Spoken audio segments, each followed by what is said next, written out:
દરેક મહિનાની શરૂઆતમાં કેટલાક એવા ફેરફારો થતા હોય છે કે જેની સીધી રીતે તમારા પર અસર પડતી હોય છે. ત્યારે દરેક મહિને થતા આ ફેરફારોથી અપડેટ રહેવું ખૂબ જ જરૂરી છે.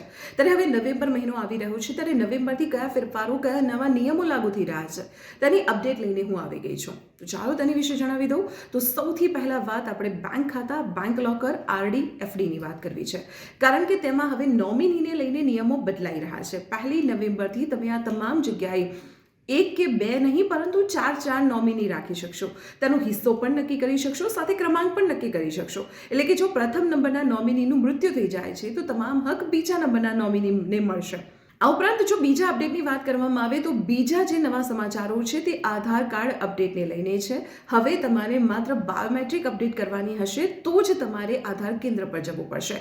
બાકીની જે અપડેટ છે, જેમ કે નામ બદલવું, સરનામું અપડેટ કરવું કે પછી મોબાઈલ નંબર અપડેટ કરવો, આ તમામ કાર્યવાહી તમે ઓનલાઈન કરી શકશો.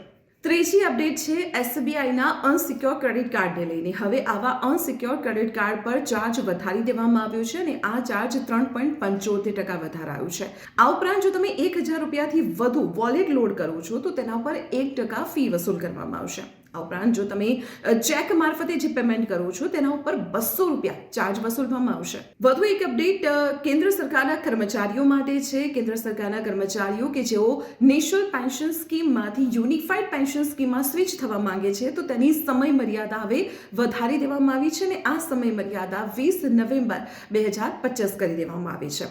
તો આવી જ મહત્વપૂર્ણ અપડેટ માટે સતત જોડાયેલા રહો સંદેશ ડિજિટલ સાથે.